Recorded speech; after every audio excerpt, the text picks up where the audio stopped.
Close your eyes for just a moment and imagine the smell of a church basement on a Sunday afternoon. The kind of place where the coffee pot never seemed to stop percolating, filling the air with that warm, nutty aroma. Folding chairs scraped across the linoleum floor as families claimed their spot at long, wobbly tables draped with floral vinyl cloths.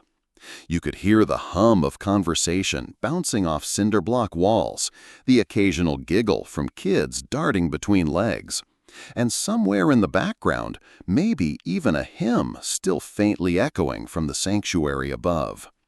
And then came the food. Oh, the food!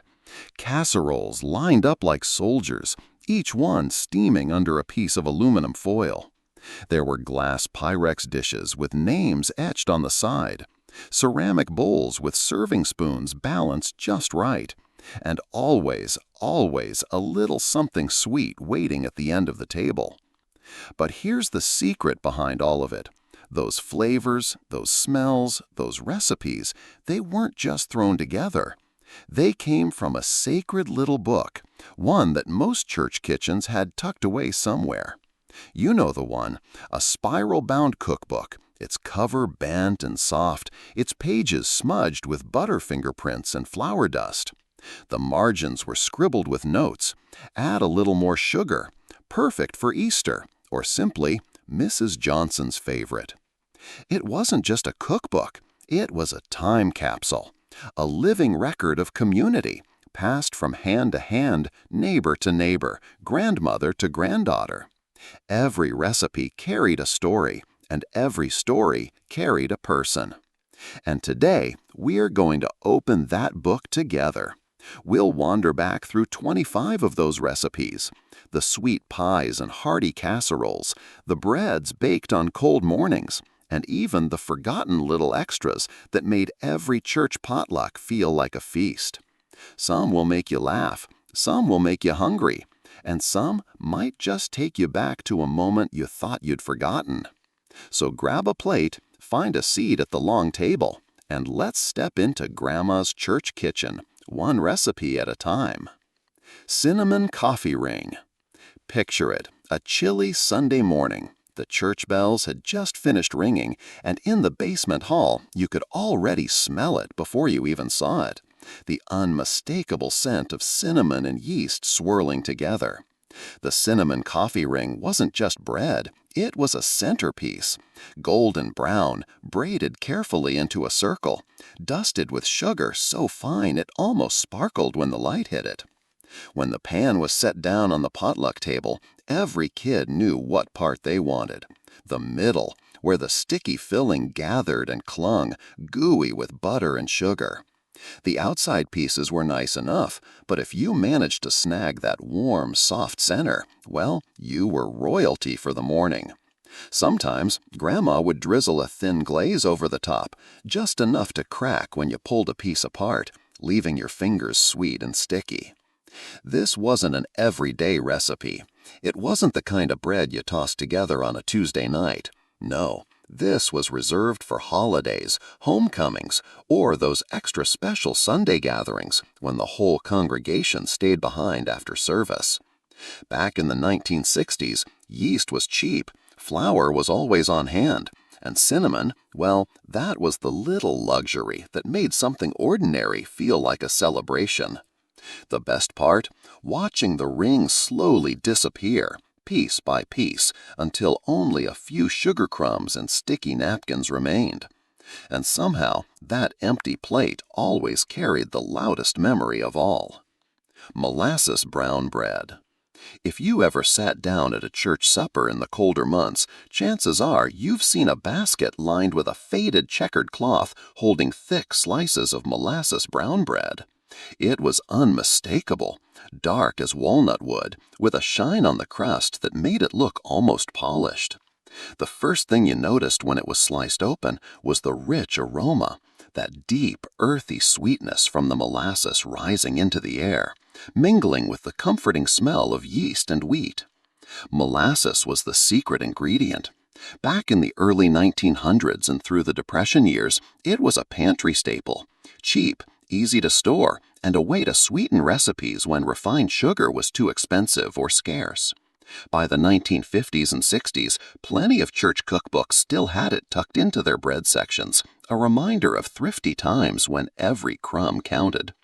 A jar of Grandma's blackstrap molasses, which might have cost less than 50 cents, could stretch across months of baking. The bread itself was hearty, dense, moist, and just a touch sticky on the tongue. It wasn't meant to be dainty. This was bread built to stick to your ribs. The best way to eat it? With a pat of salted butter melting into each slice, dripping just enough to leave a glossy sheen. Some folks swore by adding a little cream cheese, but most of us kept it simple. Eating molasses bread always felt like an act of comfort. It was humble, yes, but in its simplicity, it carried the quiet warmth of home on a frosty evening. Blueberry buckle.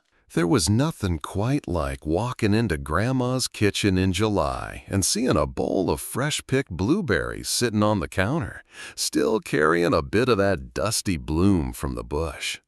Those little berries had a way of rolling across the table and onto the floor, only to be quickly scooped up by a child before they disappeared under the stove. And when enough of them were gathered, they almost always ended up in one of the greatest church cookbook classics of all time, the blueberry buckle. Part cake, part crumble, this dessert was a beautiful contradiction. The base was soft, golden sponge, fluffy but sturdy enough to hold those juicy berries. Then came the topping, a sugary, buttery streusel that baked into a crisp, crackling crust. It was like a blanket of sweet crunch shielding the tender fruit beneath. The first spoonful always gave you that satisfying crunch, followed immediately by the burst of tart blueberry juice. Back in the 1950s and 60s, blueberries were a seasonal treasure, often sold by the pint for less than a quarter. Families would pick them wild, staining their fingers purple, then freeze them for winter. That meant a buckle could appear on the table even in January, a little taste of summer on a cold day. It wasn't fancy food, it was comfort food. Served warm with a dollop of cream, or even just plain, blueberry buckle always brought silence to the table for a few moments, the kind of hush that only comes when everyone's too busy enjoying every single bite. Zucchini bread. If there was ever a recipe that proved vegetables could taste like dessert, it was zucchini bread. You remember the look on kids' faces the first time someone told them what was inside. Wait, zucchini? Like the green stuff from the garden? But one bite and the skepticism vanished, replaced by wide-eyed surprise and sticky fingers reaching for a second slice. The bread itself was a marvel, moist, fragrant, and dotted with specks of green that you could barely see once it baked into that golden loaf. Sometimes Grandma would fold in chopped walnuts or a handful of raisins, and other times she'd sprinkle just a little cinnamon sugar across the top so the crust had a sweet crunch. The smell while it baked was incredible. Warm spices, vanilla, and just the faintest earthy note from the zucchini itself. This recipe really became a staple in the 1970s when backyard gardens seemed to produce zucchinis the size of baseball bats by late summer. You couldn't give them away fast enough, so thrifty cooks shredded them up and turned them into something that disappeared faster than any salad ever could. A couple of eggs, a cup of sugar, a splash of oil, and suddenly that mountain of zucchini transformed into something magical. Eating a slice warm, with a little butter melting into it, felt less like eating a vegetable and more like sharing in a sweet family secret. Somehow, zucchini bread made even the pickiest kids believe in garden-grown goodness. Chicken Devon. You knew it was going to be a special Sunday potluck when someone walked in balancing a big Pyrex dish covered in foil and whispered, "It's Chicken Devon." Just hearing the name made it sound elegant, almost like it belonged on a restaurant menu instead of a folding table in the church basement. And yet there it was, bobbling away, sending out the smell of creamy cheese and roasted broccoli that made everyone drift toward it like moths to a porch light. The dish itself was simple but felt fancy for its time. Tender chicken breast, fresh or sometimes frozen, broccoli florets, all swimming in a sauce made from cream of chicken soup, mayonnaise, and a generous layer of cheddar or Parmesan. Topped with buttery breadcrumbs that crisped up in the oven, it came out golden on top and gooey underneath, the kind of casserole that made you forget you were technically eating a vegetable. The recipe actually became popular in the 1950s, named after the Devon Parisien restaurant in New York City. But like so many fancy dishes, it quickly made its way into church cookbooks all across America, transformed into something affordable and family-friendly. A couple of chicken breasts and a head of broccoli were cheap enough, and condensed soup, just 25 cents a can back then, stretched everything into a meal fit for a crowd. What made Chicken Devon so memorable wasn't just the flavor, it was the feeling. Scooping out a steaming spoonful felt like you were being treated to something luxurious, even if you were standing in line with a paper plate and a plastic fork. Meatloaf supreme. There was something almost ceremonial about the way a meatloaf was carried to the table, steaming in its long pan, edges caramelized just right, and that glossy red ketchup glaze shining like it had been polished. It wasn't glamorous, but oh, it was dependable. Like the old station wagon parked outside the church, the one that always started, no matter the weather. The heart of meatloaf was ground beef, of course, but back then you didn't just use beef straight from the butcher, you stretched it. Some families used crushed saltine crackers, others swore by oats, and a few even used torn-up slices of stale bread soaked in milk.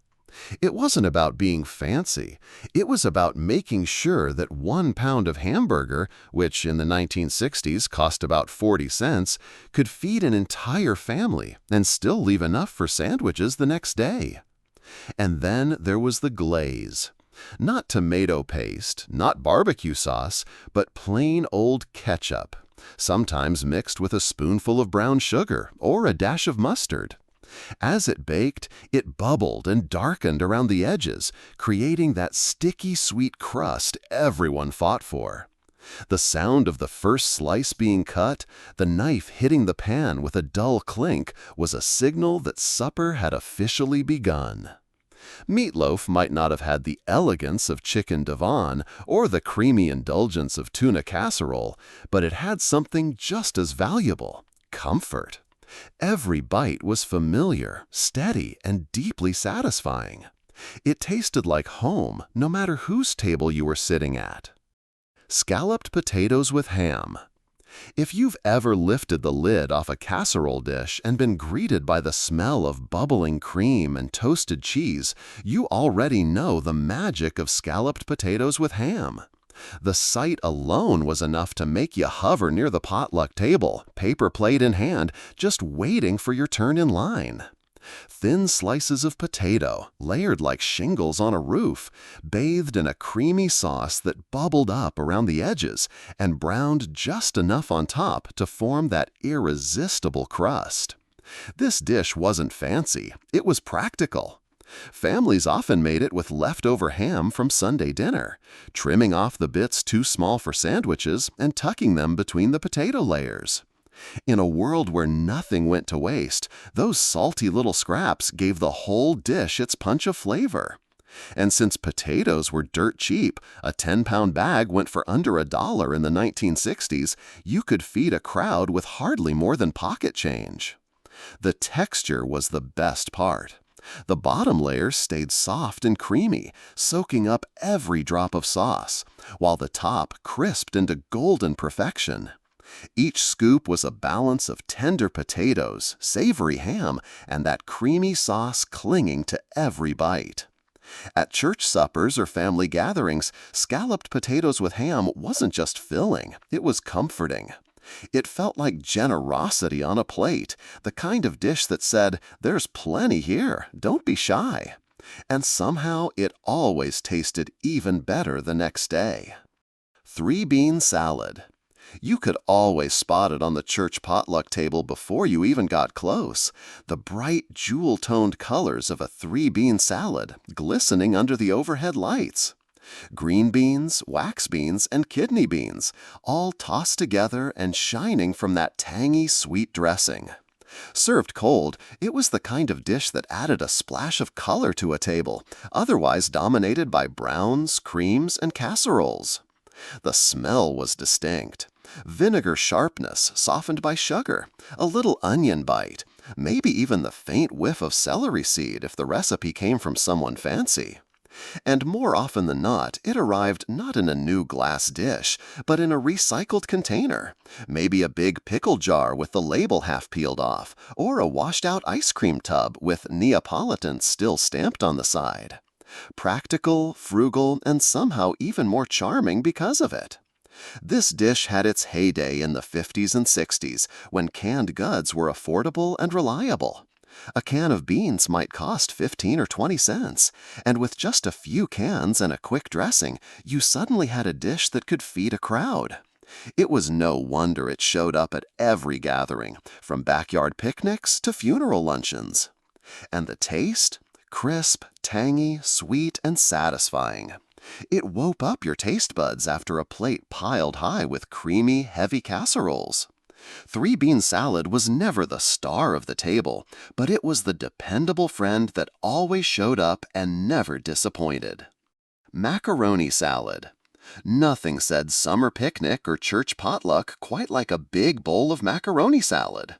You'd spot it right away, those elbow noodles glistening in a creamy coat of mayonnaise, with bits of celery, onion, and sometimes bright red pimentos or green peas sprinkled throughout. The smell was subtle but familiar, the tang of mayo, the faint sharpness of mustard, and the unmistakable richness of hard-boiled eggs chopped and folded into the mix. It usually arrived in something practical, a giant Tupperware bowl with a matching lid, or sometimes just a big mixing bowl covered with plastic wrap stretched so tight it squeaked when you pulled it off.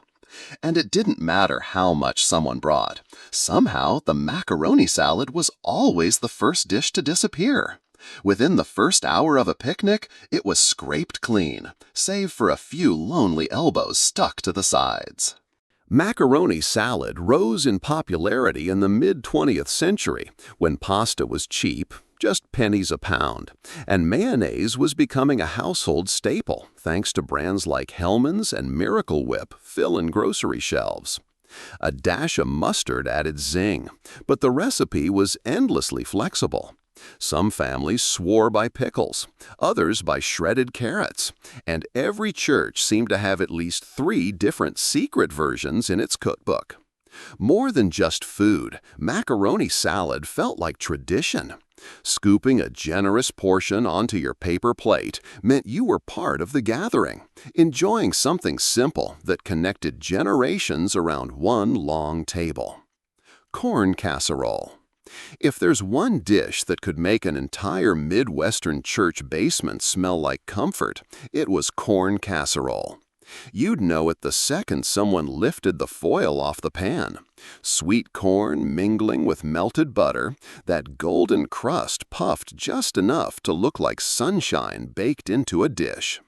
The top was slightly firm, almost bread-like, while underneath it stayed soft, creamy, and warm. The recipe was simple, almost laughably so. A can of creamed corn, a can of whole kernel corn, a box of Jiffy corn muffin mix, a stick of butter, and a dollop of sour cream. That was it. Stirred together, slid into a casserole dish, and baked until it came out golden and bubbling. For just a couple of dollars worth of ingredients in the 1970s, you could feed a dozen hungry folks and still have seconds. But the magic wasn't just in the taste. It was in the way it brought people together. Everyone seemed to have a version of the recipe, but they all ended the same way, a dish that vanished fast. At potlucks, it was one of those sides you had to hurry for, because by the time you went back for seconds, the pan was scraped clean. Corn casserole wasn't elegant, and it wasn't meant to be. It was the edible version of a warm hug, rich, simple, and made with love. Every spoonful reminded you that sometimes the best dishes come from the humblest ingredients. Cabbage rolls. Few dishes said made with love quite like cabbage rolls. You could always tell who brought them to a church supper because they came in a heavy roasting pan, still bubbling with tomato sauce, the smell rich and savory enough to make your stomach growl before the lid was even lifted. Rows of neatly tucked rolls sat side by side, each one like a little present wrapped in green. Making them was no small task. First, you had to boil the cabbage leaves just long enough so they softened without tearing. Then lay them out carefully on a kitchen towel. Inside went a mixture of ground beef, rice, onions, and spices, rolled up tight by hands that knew the rhythm of it. Finally, they were covered in tomato sauce, sometimes plain, sometimes sweetened with a pinch of sugar, and baked low and slow until everything melded into one hearty, comforting dish. This recipe had deep roots, especially among Eastern European families, but by the 1960s, it had become a church cookbook staple across America. Back then, ground beef cost less than 50 cents a pound, rice was practically pennies, and cabbage, well, that was the definition of cheap. For just a couple of dollars, you could feed a small army, which made it perfect for gatherings where everyone came hungry. What made cabbage rolls special wasn't just the taste, it was the time invested. Every bite reminded you that someone had stood over a hot stove, rolling and tucking with patience, so that a room full of people could feel cared for. Buttermilk pie. There was something quietly magical about a buttermilk pie. It never looked like much when it came out of the oven, just a pale golden filling nestled in a flaky crust, with maybe a little jiggle left in the middle. But the moment you cut into it, the smell of warm vanilla and butter drifted out, and you knew you were about to taste something special. The flavor was a perfect contradiction, sweet but with that faint tang from the buttermilk, almost like cheesecake's humbler cousin. The texture was silky and custard-like, melting on your tongue, while the crust gave it just enough bite to hold its shape on the plate. It was the kind of dessert you couldn't stop at one slice of, no matter how full you already were. The origins of buttermilk pie go back to the days when frugality ruled the kitchen. Buttermilk, often left over from churning butter, was cheap and plentiful. In the 1940s and 50s, when nothing in the kitchen was wasted, home cooks learned to turn it into a dessert that felt indulgent without costing much at all. Sugar, eggs, flour, staples every pantry had, and suddenly you had a pie fit for Sunday supper. And while it might not have looked as flashy as a cherry pie piled high with fruit, buttermilk pie carried a quiet elegance. It was the kind of dessert that didn't need to shout for attention. One bite, and you felt the simple comfort of home. Sweet, tangy, and timeless. Banana pudding. Few desserts could stop a room full of kids in their tracks quite like banana pudding. You'd spot it instantly on the dessert table, usually in a big glass trifle bowl, so everyone could admire the neat layers stacked like stripes. Golden Nilla wafers, slices of ripe bananas, creamy custard or pudding, and a topping of whipped cream as fluffy as a Sunday cloud. The first thing that hit you was the smell. That sweet, mellow scent of bananas mingling with vanilla, softened by the faint crunch of wafers just beginning to absorb the pudding. By the time the serving spoon sank down, scooping through each layer, you could hear the soft crackle of the cookies giving way, releasing that satisfying mix of creamy and crunchy in every bite. Banana pudding found its way into countless church cookbooks by the 1950s, when packaged pudding mixes and Nilla wafers became affordable staples. A box of wafers might cost 25 cents, and pudding mix just a dime more, making it a budget-friendly dessert that looked far fancier than its price tag suggested. Some families made it entirely from scratch with homemade custard, while others leaned into the convenience of instant pudding. But either way, it always disappeared fast. What made banana pudding so beloved wasn't just the taste, it was the ritual. Watching the layers being built, seeing that final flourish of whipped cream, and then waiting for the first spoonful was half the joy. Every bite tasted like celebration, a cool and creamy reminder that simple things often brought the biggest smiles. Rhubarb crisp. If summer had a flavor in the church cookbook, it was rhubarb crisp. You'd see those long, ruby red stalks poking up in the corner of the church garden or behind Grandma's house, their big green leaves waving like flags in the breeze. Harvesting them meant snapping off the stalks with a sharp crack, the tart, almost lemony scent drifting up the moment they were cut. In the kitchen, those stalks were chopped into neat little pieces, tossed with sugar to tame their sharp bite, and poured into a baking dish. On top went a crumble of oats, brown sugar, flour, and butter, patted down just enough to cover the fruit. As it baked, the smell filled the house, sweet and nutty on top, tangy and fruity underneath. You could hear the faint bubbling at the edges, where the sugar and rhubarb juice caramelized together into a sticky pink syrup. Rhubarb was one of those ingredients that defined thrift and tradition. It grew like a weed, came back year after year, and cost nothing more than the effort to pick it. In the 1940s and 50s, many families relied on rhubarb as one of the first fruits of spring, a reminder that warmer days had arrived. And the taste, tart and tangy, perfectly balanced by that buttery crisp topping. Served warm with a scoop of vanilla ice cream melting over the top, rhubarb crisp was pure childhood summer in a bowl. A little sweet, a little sour, and absolutely unforgettable. Bread pudding. There was a kind of quiet genius in the way our grandparents turned nothing into something extraordinary, and bread pudding was the perfect example. It began with stale loaves, bread that had gone a little too hard for sandwiches, but was far too precious to waste.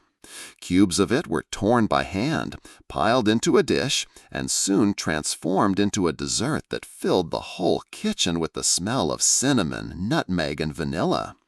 The magic happened when the custard mixture, milk, sugar, and eggs whisked together, was poured over the bread.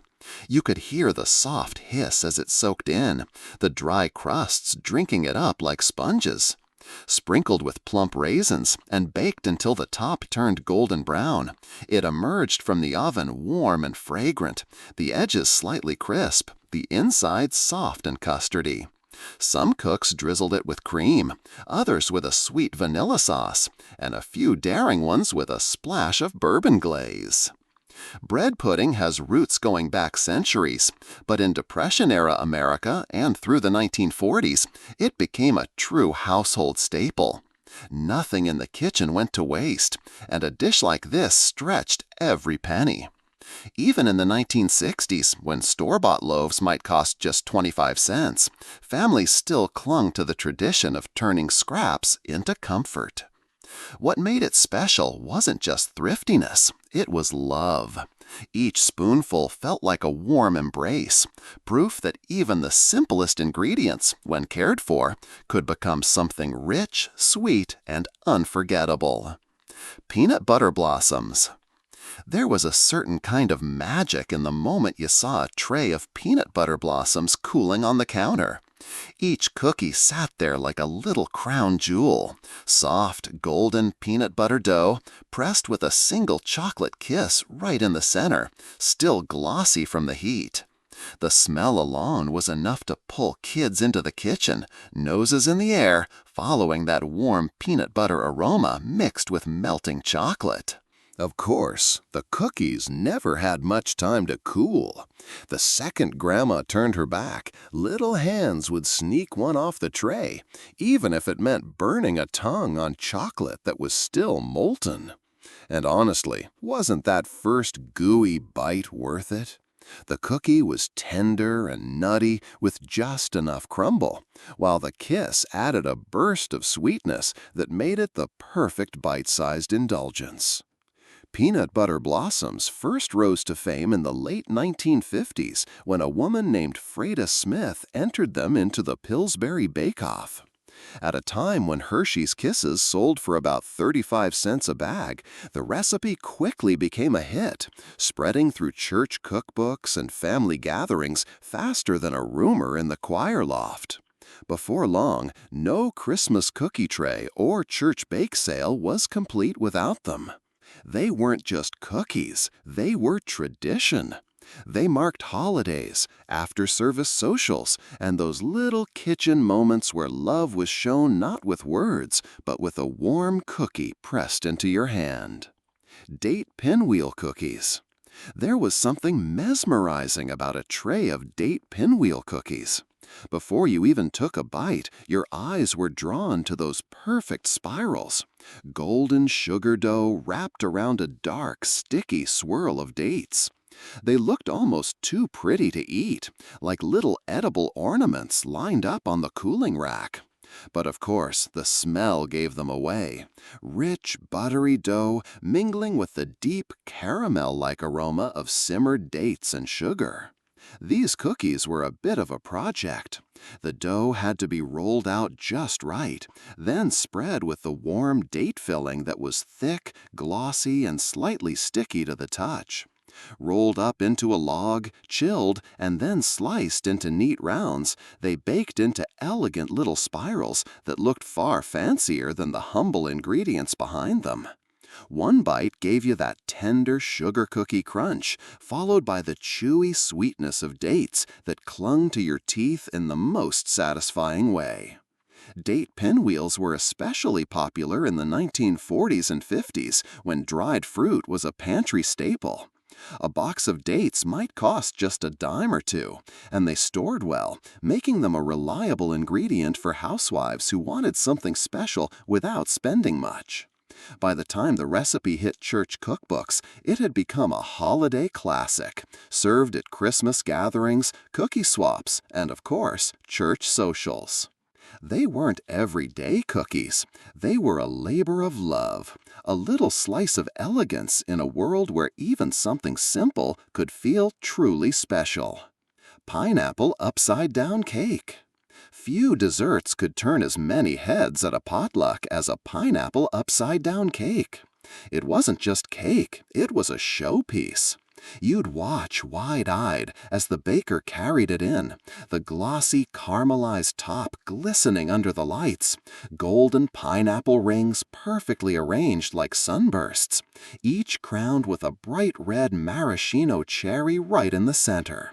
It looked like a stained glass window you could eat. The smell was just unforgettable, butter and brown sugar melting together into a syrup that seeped down into the sponge, mingling with that tropical sweetness of canned pineapple. When the cake was sliced, the syrup dripped down the edges, soaking into the tender crumb and leaving every bite moist, rich, and slightly sticky on your fingers. This cake owes much of its popularity to the mid-20th century boom of canned goods. Companies like Dole heavily promoted pineapple in the 1950s, and with canned fruit affordable, about 35 cents a can, you could suddenly bake something that looked exotic, even glamorous, without spending much. Maraschino cherries, with their unnaturally bright red color, added that whimsical finishing touch. They might not have tasted like much, but they made the whole cake sparkle. And maybe that was the real magic. Pineapple upside-down cake wasn't just dessert, it was drama. The big reveal came when the baker flipped the pan, holding their breath as the caramel topping slid down into place. Gasps, applause, and maybe a laugh or two always followed. It was theater and comfort rolled into one. Texas sheet cake. If there was ever a dessert built to feed a crowd, it was the Texas sheet cake. When that wide, shallow pan appeared at the church potluck, you knew two things for certain. There would be enough for everybody, and it wouldn't last long. The cake itself was thin but rich, dark as cocoa, and when you cut into it, the knife slid through like silk. The smell of Texas sheet cake was pure temptation. Deep chocolate mingled with butter, sugar, and just a hint of vanilla. But the real star was the frosting. Unlike most cakes that waited politely to be frosted once cooled, this one was iced while still warm. The hot chocolate glaze poured over the cake, seeping into the sponge and forming a glossy, fudgy layer that clung to your fork with every bite. This recipe first gained popularity in the 1960s and 70s, particularly in Southern and Midwestern kitchens. It was economical, requiring just a few pantry staples like cocoa powder, flour, sugar, and eggs, and yet it produced a dessert that felt decadent. In those days, a pan of Texas sheet cake could be made for under $2, but it could feed an entire youth group after Sunday service or a neighborhood gathering in one swoop. What made it unforgettable was its balance. Light enough to eat seconds or thirds, but indulgent enough to satisfy the most devoted chocolate lover. And when the pan finally sat empty, with only a few fudgy crumbs left, it always left you wishing there'd been just one more piece. Homemade chow chow. There was always at least one mason jar on the church supper table that stood out, filled with something colorful, chunky, and swimming in tangy brine. That was chow chow, the old-fashioned relish that could brighten up even the heaviest meal. Inside the jar, you'd see a cheerful mix of finely chopped cabbage, bell peppers, onions, and sometimes green tomatoes, all flecked with mustard seed and spices. It looked like confetti suspended in vinegar, just waiting to wake up a plate of beans or pork chops. The smell was sharp and sweet all at once, the bite of vinegar hitting your nose, followed by the warmth of spices and the freshness of cabbage. When the jar lid popped open with that satisfying hiss, you knew you were about to taste something special. A spoonful over a mound of pinto beans or alongside a slab of ham transformed a plain dish into something lively, tangy, and unforgettable. Chow chow was born out of frugality and resourcefulness. In the early 1900s and through the Depression years, gardeners used up the last of the season's vegetables this way. Nothing wasted, everything preserved. By the 1950s and 60s, jars of homemade chow chow were a staple in church cookbooks, proudly passed down through families. Ingredients were inexpensive: cabbage at a nickel a head, peppers just a few cents each, and the relish could last all winter long. What made chow chow so memorable wasn't just the taste, it was the love bottled inside. Every spoonful felt like a reminder that simple, thrifty cooking could be bold, bright, and absolutely full of life. As we close our journey through Grandma's church cookbook, it's clear these recipes were never just about food. They were about people, about community, about moments that stitched our lives together like patchwork quilts. Every dish carried a story. The blueberry buckle that Mrs. Patterson always baked, the scalloped potatoes with ham that stretched one meal into two, the peanut butter blossoms that vanished from the cookie tray before they had a chance to cool. Think about it. When you flip open one of those old spiral-bound cookbooks, smudged with flour fingerprints and dotted with scribbled notes in the margins, you're holding more than instructions. You're holding memories. You can almost hear the clatter of forks against church hall plates, the buzz of conversation bouncing off cinder block walls, the laughter of children darting between tables while the grown-ups caught up over coffee. These recipes remind us of a time when meals weren't rushed, when food was made to be shared, and when every dish on the table had a story behind it. They connect us to generations who lived through lean times and celebratory times, who found comfort in the simplest ingredients, and who showed love not with grand gestures, but with a warm plate passed across the table. Even today, when you pull out one of those time-worn cookbooks or recreate a dish from memory, you're doing more than cooking. You're bringing those voices, those faces, those stories back to life.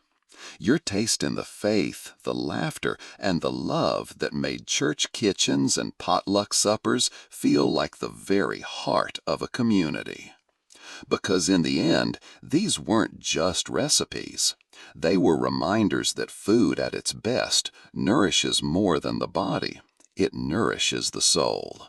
And those flavors of belonging and love, they never truly fade.